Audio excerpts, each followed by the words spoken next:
ഞാൻ ഇന്നിവിടെ ഈ വീഡിയോ ചെയ്യുന്നത് ഒരു പെൺകുട്ടിയുടെ കാര്യം പറയാനാണ്. ജീവിതത്തിൽ വളരെ സ്ട്രോങ് ആയ പെൺകുട്ടി പല ആളുകളിൽ നിന്നും ചതിക്കപ്പെടുന്നു.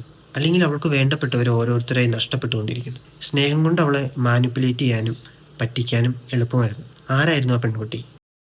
ഹായ് ഗായ്സ്, ഞാനിവിടെ പറഞ്ഞു വന്ന പെൺകുട്ടി വേറെ ആരുമല്ല, 2017 പുറത്തിറങ്ങിയ കൊറിയൻ മൂവിയായ ദ വില്ലനൻസ് എന്ന് പറയുന്ന മൂവിയിലെ ഹീറോയിന്റെ കാര്യമാണ് ഞാനിപ്പോൾ ഇവിടെ പറഞ്ഞത്. ഒരു ആക്ഷൻ ത്രില്ലർ ജോണറിൽ വരുന്ന മൂവിയാണിത്. ഇതൊരു ഫീമെയിൽ സെൻട്രിക് മൂവിയും കൂടിയാണ്. അതായത് മെയിൻ ക്യാരക്ടർ ഫീമെയിലാണ്. പിന്നെ ഈ പടത്തെക്കുറിച്ച് പറയുകയാണെങ്കിൽ ഇതിൽ എടുത്തു പറയേണ്ട ഒരു കാര്യം എന്ന് വെച്ച് കഴിഞ്ഞാൽ ഇതിന്റെ ആക്ഷൻ കൊറിയോഗ്രഫിയാണ്. പടത്തിന്റെ സ്റ്റാർട്ടിങ് തന്നെ ഒരു കിഡിൽ ആക്ഷൻ ആയിട്ടാണ് പടം സ്റ്റാർട്ട് ചെയ്യുന്നത്. ആദ്യത്തെ ഒരു 10-15 മിനിറ്റ് ഫുൾ ആക്ഷനാണ്. ആക്ഷൻ മൂവി ലവറാണ് നിങ്ങളെങ്കിൽ നിങ്ങൾക്ക് ഉറപ്പാണ് ആ ആദ്യത്തെ 15 മിനിറ്റ് തന്നെ നിങ്ങൾക്ക് വെർത്താണ് പടം. പിന്നെ ഇതൊരു ഔട്ട് ആൻഡ് ഔട്ട് ആക്ഷൻ അല്ല. പിന്നെ പടത്തിലേക്ക് വരുമ്പോൾ പിന്നെ ഇമോഷണലി പയ്യെ കണക്ട് ചെയ്ത് പോകുന്ന രീതിയിലാണ് പടം മുന്നോട്ട് പോകുന്നത്.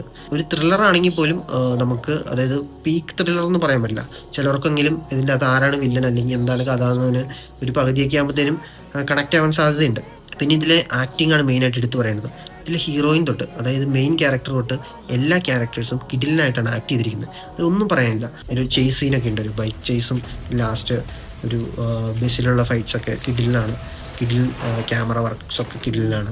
അപ്പോൾ പടം പോയി കാണുക. അപ്പോൾ ഇതുപോലുള്ള സിനിമ റിലേറ്റഡ് വീഡിയോസിന് വേണ്ടിയിട്ട് അതിനെ ഫോളോ ചെയ്യുക. ഫീമെയിൽ സെൻട്രിക് ക്യാരക്ടറായിട്ടുള്ള ഫിലിംസിനെ കുറിച്ച് നിങ്ങൾക്ക് അറിയാമെങ്കിൽ കമൻറ്റ് ബോക്സിൽ കമൻറ്റ് ഇടുക. അപ്പോൾ ഇതുപോലുള്ള പുതിയൊരു വീഡിയോയുമായി കാണുന്നവരെ ബൈ.